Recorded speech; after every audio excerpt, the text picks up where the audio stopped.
Di sini saya akan menjelaskan tentang masa Orde Baru yang terjadi di Indonesia. Ada banyak hal yang melatar belakangi terjadinya Orde Baru di Indonesia. Yang pertama yaitu G30 SPKI. Latar belakang dari G30 SPKI ini ada tiga. Yang pertama, ketidakstabilan politik yang masa demokrasi terpimpin, yaitu politik luar negeri Indonesia yang lebih condong ke blok timur dengan adanya program Jakarta Peking Pyongyang. Yang kedua adalah konsep Nasato atau nasionalis agama komunis yang menyebabkan kedudukan PKI semakin kuat. Yang ketiga, konflik TNI Angkatan Darat dengan PKI yang merupakan TNI Angkatan Darat itu yang anti PKI. Dalam G30 SPKI ini, 7 tokoh TNI Angkatan Darat dibunuh dan dimasukkan ke dalam lubang buaya Jakarta. Ketujuh tokoh TNI ini disebut pahlawan revolusi. Yang pertama, Lejen Ahmad Yani. Yang kedua, Majen R. Suprapto. Yang ketiga, Majen Harjono. Yang keempat, Brigjen Sutojo. Kelima, Brigjen DI Panjaitan. Keenam, Majen S. Parman. Ketujuh, Lejen PA Tendean. G30 SPKI ini menyebabkan kondisi politik sangat tidak stabil, menyebabkan kepercayaan masyarakat terhadap pemerintah itu semakin menurun.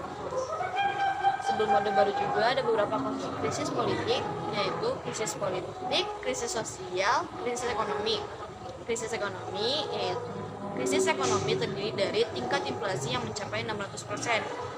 Yang kedua, ketersediaan bahan pokok langka. Yang ketiga, ketersediaan pokok pangkal itu menyebabkan harga barang dan kebutuhan pokok semakin melonjak. Yang keempat, kelaparan dan kemiskinan. Tetapi pemerintah malah membuat proyek mercusuar yang terdiri dari Tugu Monas, Stadion Gelora Bung Karno, Gedung Sarina, dan Hotel Indonesia dan Patung Selamat Datang. Proyek mercusuar ini menyebabkan kemarahan masyarakat yang memunculkan aksi-aksi untuk menyelesaikan G30 SPKI. Yang pertama ada Kesatuan Aksi Mahasiswa Indonesia atau KAMI, pemuda, pelajar, sarjana, buruh, wanita, dan guru. Kesatuan aksi-aksi tersebut disebut Front Pancasila yang dibentuk pada tanggal 26 Oktober 1965.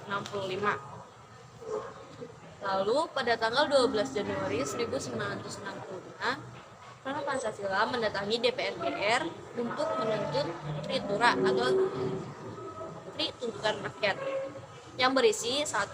Bubarkan PKI, yang kedua bersihkan kabinet dari PKI, yang ketiga turunkan harga.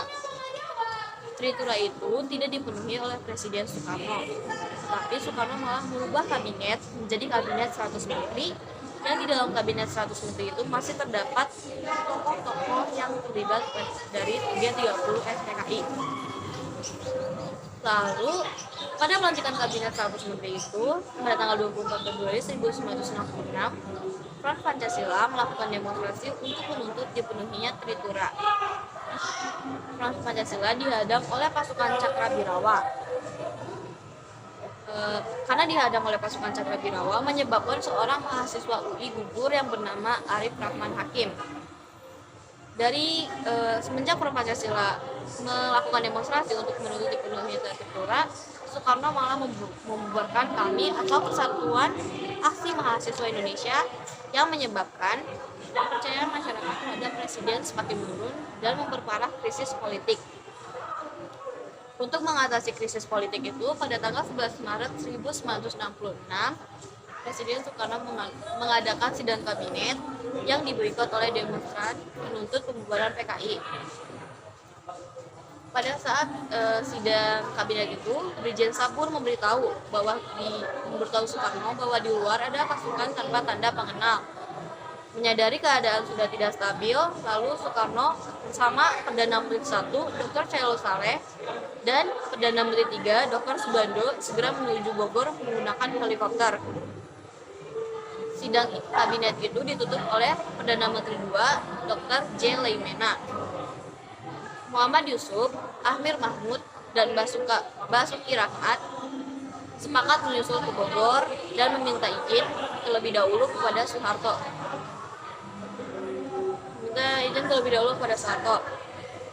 Soeharto yang sedang sakit. Basuki Rahmat bertanya kepada Soeharto apakah ada pesan yang hendak disampaikan kepada Soekarno? Lalu Soeharto menjawab, sampaikan saja, saya tetap pada kesanggupan saya. Beliau akan mengerti. Kesanggupannya itu menuju kepada kesanggupan untuk membuatkan PKI asalkan mendapat kebebasan bertindak dari presiden. Lalu muncul Super Semar atau Surat Perintah 11 Maret yang merupakan tonggak lahirnya Orde Baru. Super Semar berisi pemberian mandat kepada Soeharto untuk memulihkan kondisi politik dan kewibawaan pemerintah. Setelah menerima Super Semar, pada tanggal 12 Maret 1956, Soeharto membubarkan dan melarang PKI beserta ormas-ormasnya. Pembubaran ini mendapat dukungan dari rakyat karena telah mewujudkan salah satu teritora. Lalu pada tanggal 18 Maret 1966 dikeluarkannya keputusan Presiden nomor 5, yaitu penahanan 15 menteri diduga terkait menunjukkan etikat tidak baik terkait penyelesaian G20 SPKI. Sejak membubarkan kami dan tidak mau membubarkan PKI, pamor Soekarno kian merosot dan dianggap sebagai pemimpin yang tidak aspiratif. Sedangkan sejak menerima Super Semar dan membubarkan PKI, Soeharto semakin populer. Muncullah dualisme kepemimpinan nasional pada tanggal 22 Juni 1966. Dualisme kepemimpinan nasional adalah satu negara dengan dua pemimpin atau dua suara. Pada tanggal 22 Juni 1966, Soekarno melakukan pidato Nawaksara. Tetapi pidato itu ditolak oleh MPRS sebagai pertanggungjawaban terhadap peristiwa G20 SPKI. Lalu pada awal Juli 1996, Super Semar dijadikan sebagai ketetapan MPRS. Karena setelah dijadikan ketetapan MPRS, maka Soekarno tidak dapat mencabut Super Semar dan kedudukan Soeharto sama dengan kedudukan Soekarno sebagai mandataris MPRS.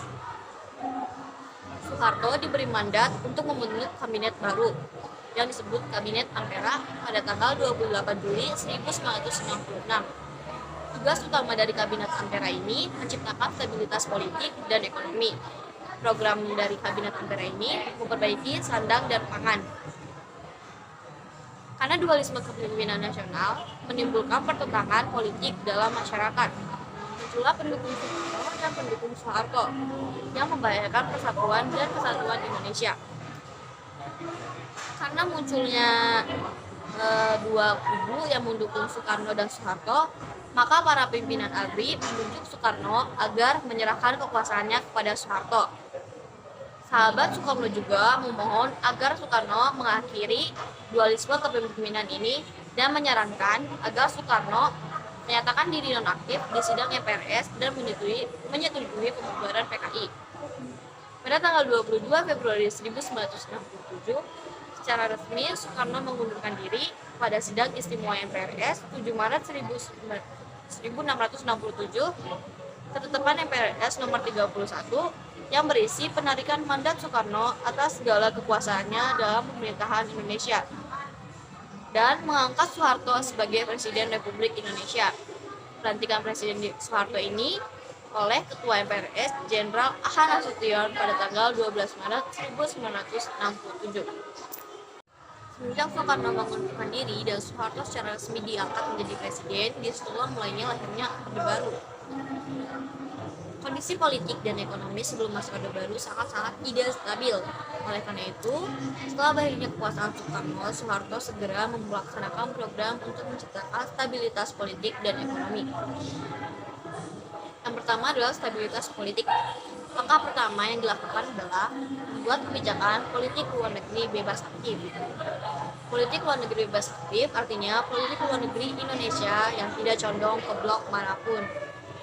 Ada 3 upaya. Yang pertama, mengakhiri konfrontasi dengan Malaysia. Pada tanggal 29 Mei 1966, wakil Indonesia yaitu Adam Malik dan wakil dari Malaysia adalah Tun Abdul Razak untuk mengakhiri konfrontasi ini. Yang kedua, kembali menjadi anggota PBB. Pada pemerintahan Soekarno, Indonesia keluar dari PBB karena di PBB ada Malaysia. Pada tanggal 28 September 1966, Indonesia kembali menjadi anggota PBB dengan anggota tidak tetap Dewan Keamanan PBB. Yang ketiga, memprakarsai pembentukan ASEAN, Association of Southeast Asian Nations, pada Deklarasi Bangkok 8 Agustus 1966. Ada 5 negara yang memprakarsai pembentukan ASEAN, termasuk Indonesia, yaitu Indonesia, Malaysia, Filipina, Singapura, dan Thailand. Langkah kedua untuk membuat stabilisasi politik adalah membuat kebijakan-kebijakan politik dalam negeri. Yang pertama, melaksanakan pemilu.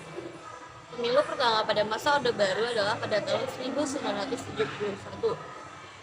Dengan sistem multipartai, 9 partai politik dan 1 organisasi yaitu Golkar. Pemilu ini dimenangkan oleh Golkar. Yang kedua adalah kebijakan fusi partai. Fusi partai artinya penyederhanaan partai politik.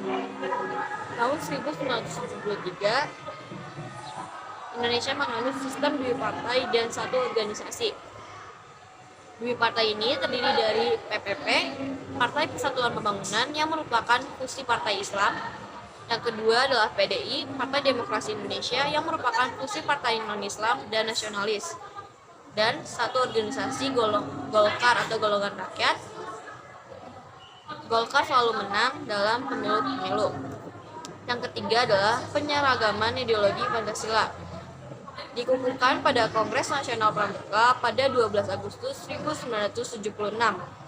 Pedoman, penghayatan, dan pengamalan Pancasila yang dikenal dengan P4. Pada tanggal 21 Maret 1978, P4 disosialisasikan melalui penataran dan dikoordinasikan oleh BP7. P4 menjadi asas tunggal semua organisasi. Yang keempat adalah kebijakan dui fungsi ABRI. ABRI berfungsi di bidang militer dan bidang sosial politik. Memasukkan ABRI sebagai anggota parlemen atau fraksi ABRI dan menjadi pejabat sipil, menyebabkan adanya dominan militer dalam kehidupan sosial politik. Yang tadi itu stabilisasi politik, dan yang sekarang adalah saya akan menjelaskan tentang rehabilitasi ekonomi. Atas gagasan staf pribadi Presiden Soeharto, para pakar ekonomi Universitas Indonesia, yang pertama adalah menanggulangi masalah utang piutang. Yang kedua, melakukan kerjasama dengan IMF atau International Monetary Fund dengan tujuan agar mendapat suntikan dana guna pembangunan dan agar transaksi Indonesia diakui oleh internasional. Yang ketiga, menetapkan Undang-Undang Nomor 1 Tahun 1967 tentang penanaman modal asing atau PMA. Dengan programnya yaitu izin modal asing itu semakin dipermudah. Lalu menetapkan Undang-Undang Nomor 6 Tahun 1968 tentang penanaman modal dalam negeri atau PMDN dengan program investor bebas pajak. Ini adalah pembangunan nasional. Untuk mewujudkan tujuan nasional dalam pembukaan, Undang-Undang Dasar 1945 di alinea keempat, pemerintah Orde Baru melaksanakan pembangunan di berbagai bidang dengan berpedoman pada trilogi pembangunan. 1. Pemerataan pembangunan dan hasilnya yang menuju pada terciptanya keadilan sosial. 2. Pertumbuhan ekonomi yang cukup tinggi. 3. Stabilitas nasional yang sehat dan dinamis. Program pembangunan nasional diatur dalam garis-garis besar haluan negara atau GBHN dan dijabarkan dalam rencana pembangunan 5 tahun atau Republita. Ada 2 tahap dalam Republita. Yang pertama pembangunan 5 tahun atau Republita dan pembangunan jangka panjang 25 tahun. Pemerintah Orde Baru juga melaksanakan pembangunan di berbagai bidang. Yang pertama di bidang pertanian, pemerintah mengupayakan hasil pertanian meningkat signifikan, maka diterapkannya konsep revolusi hijau. Revolusi hijau ini berpacu pada peningkatan produksi pertanian dan perkebunan. Ada 5 metode. Yang pertama, intensifikasi pertanian, ekstensifikasi pertanian, diversifikasi pertanian, rehabilitasi pertanian, dan mekanisasi pertanian.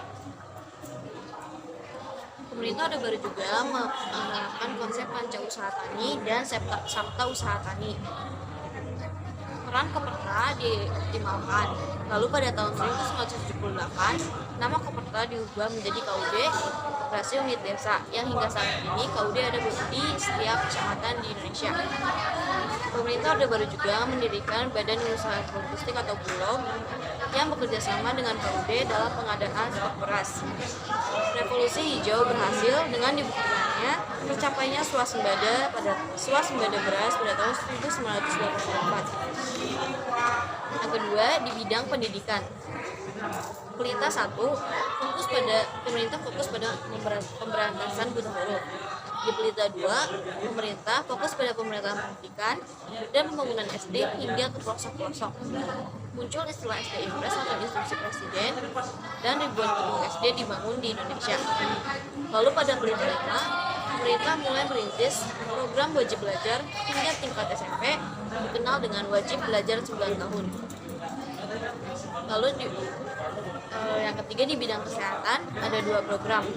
Yang pertama KB Keluarga Berencana, tujuannya untuk menekan pertumbuhan penduduk, dicetuskan oleh Putin dan disetujui MPR pada tahun 1968. Lalu pada tahun 1970 Soeharto membentuk BKKBN, Badan Koordinasi Keluarga Berencana Nasional. Tugasnya sosialisasi, pelaksanaan dan menjalin kerjasama untuk menjalankan program KB. Yang kedua, program Puskesmas atau kesehatan masyarakat. Pusat kesehatan masyarakat atau Puskesmas dan pos pelayanan terpadu atau posyandu. Lalu di bidang ekonomi, menganut sistem ekonomi Pancasila berdasarkan pada pasal 33 Undang-Undang Dasar 1945. Sumber ekonomi yang penting dikelola negara untuk kesejahteraan bangsa. Program peningkatan peran BUMN dan program perluasan lapangan kerja. Lalu yang terakhir adalah di bidang sosial adanya transmigrasi. Transmigrasi adalah perpindahan penduduk dari daerah padat penduduk ke daerah sedikit penduduk. Tujuannya untuk pemerataan penduduk dan peningkatan taraf hidup. Pemerintah memindahkan sekelompok penduduk dari Jawa, Madura dan Bali, Lombok ke Sumatera, Kalimantan dan Sulawesi.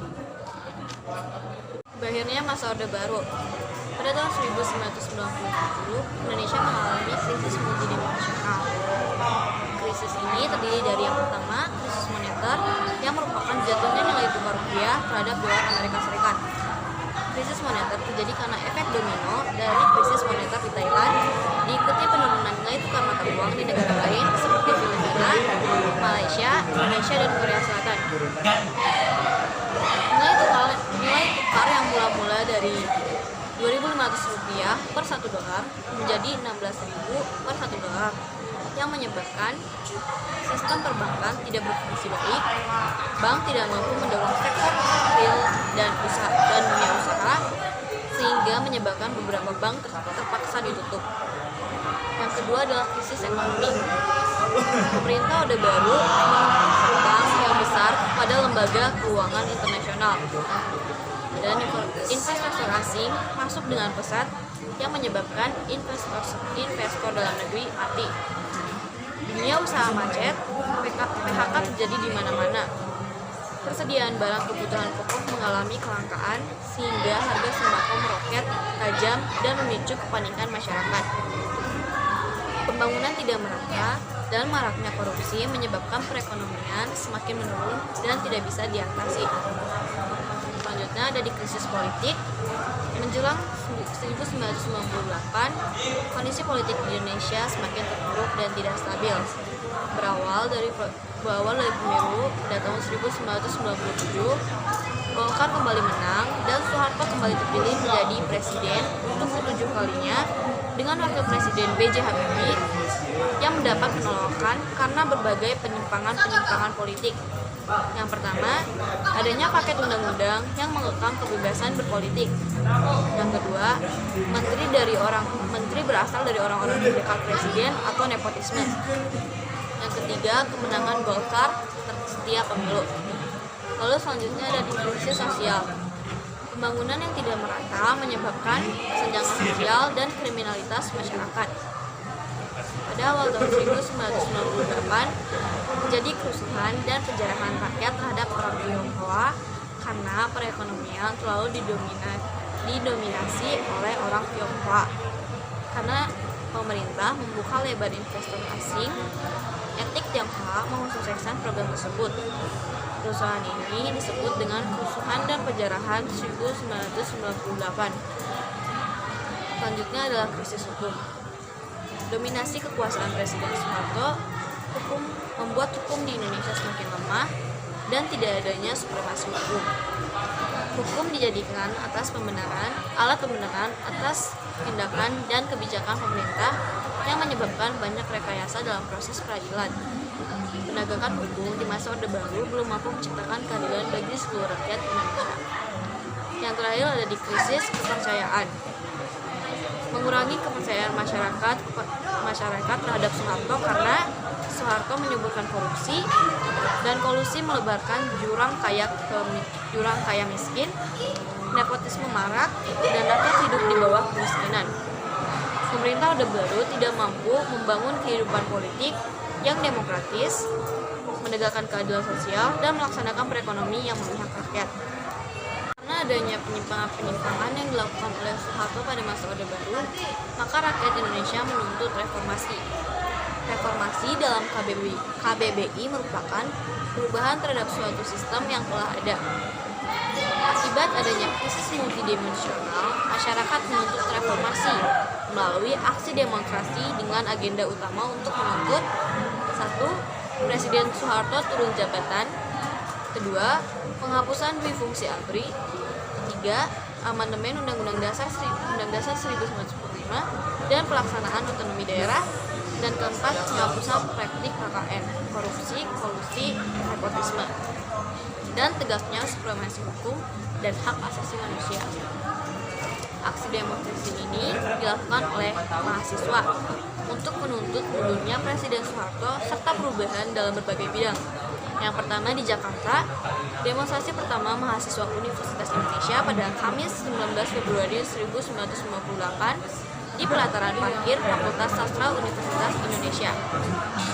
Yang kedua, demonstrasi Trisakti merupakan demonstrasi terbesar pada 12 Mei 1998 yang menyebabkan pertamanya demonstrasi Trisakti ini hanya terjadi di pelataran parkir Trisakti, tetapi mahasiswa Trisakti malah ke gedung DPR GR yang menyebabkan 4 mahasiswa Trisakti tertembak.